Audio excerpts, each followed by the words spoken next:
Okay, briefly on chapters 2 and 4. I'm not going to talk in detail at all about these chapters. The main thing I want to say is you have to go read them, not summarize them, or not have an app summarize them. Read them, read all of the things, and really think about. Not everything has to be memorized, not everything has to be equally important. You, a student, a seeker of knowledge, have to go in there and read those things and figure out what things are important and what things are essential for your understanding of theater. So for chapter 2, theatrical spaces, the main thing I want to say is this is a topic I'm fascinated with, but it is a topic best explored when we can actually get into some theatrical spaces. When I teach this class live, we go into the various theaters around campus, we look at them, we talk about how they function differently.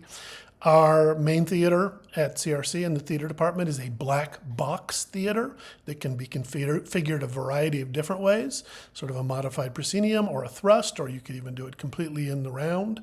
And we would go in and talk about that. Right next door to it is what's called the recital hall, which is mainly used for concerts and music, but also lectures and things like that.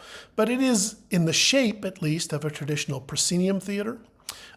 If you've not been to a lot of theaters, proscenium theaters tend to be the kinds that most people think of when they think of theaters, with a picture frame at one end, just like a movie theater, only take away the screen and replace it with a stage and a big opening so you can see the stage. And it's really fun to do experiments and talk about how you have to do different kinds of acting styles for those two places, how the audience has a completely different experience in the different kinds of spaces. But suffice to say, the important thing for you to remember in this chapter is that different spaces make for different kinds of theaters. And different kinds of theater sort of ask for different spaces. I've done a lot of Shakespeare outdoors with like 1,000 people sitting on a hillside or on the edge of a sand dune. That's a kind of acting that is big and loud and fully realized because 1,000 people who aren't even that close to you have to understand you and think you're speaking intimately in a way that they can relate to. You have to be a pretty skilled physical actor to make that happen. Whereas in a tiny theater with 50 people very close, you can do a completely different kind of acting. If there are distractions, you have to have a different kind of performer than if it's a very dedicated space. So I would like to talk forever about theatrical spaces, but what I'm going to ask you to do is read that chapter carefully and look at the pictures. This is an area of study where looking at pictures is even more valuable than the words. And I wish I could take you into all these places, but if you look at videos of these various kinds of theaters, that's even more valuable than looking at pictures. In terms of chapter 4, genres and styles, that might be a kind of discussion that you're maybe more familiar with from an English class or something, even if you haven't studied theater.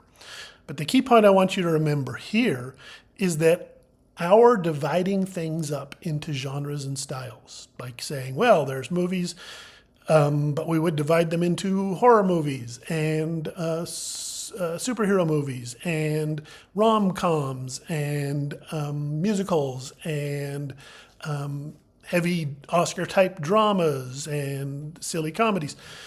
Our dividing them into categories like that comes from theater, comes from the ancient Greeks and their celebrations and festivals where they basically codified theater into two types, tragedy and comedy.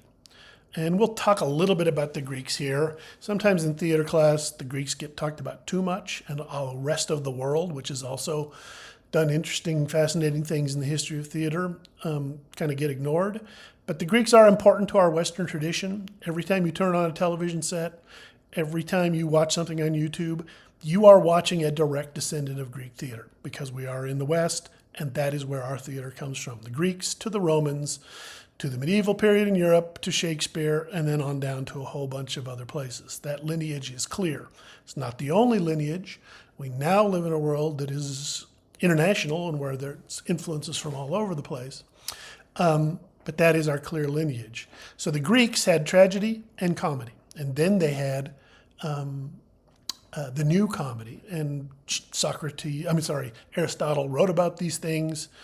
Shakespeare was a student of Greek theater and of Roman theater. That's the things that people read to learn in schools when Shakespeare was a lad. And he had tragedies he wrote, comedies that he wrote, but also historical plays that he wrote, pastorals that he wrote.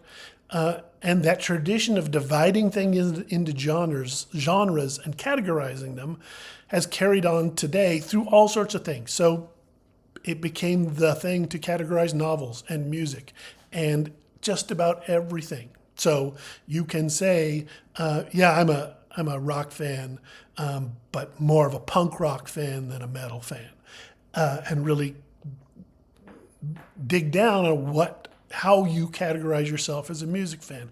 I like hip hop, but I don't like country.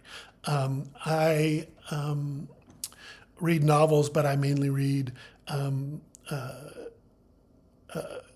mysteries more than thrillers. There's all sorts of categorization and genreing in the world in which we live, and that relates directly to theater and theater's historical import and influence.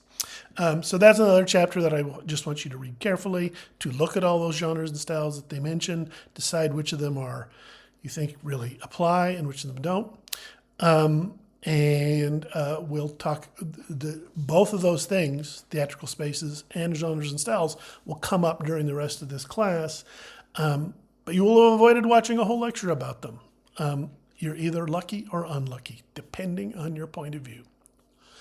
All right, thank you very much. I will talk to you soon if I can get videos to load. This is driving me slightly mad, but it'll be fine. Thanks. Have a great day. Where's the stop button?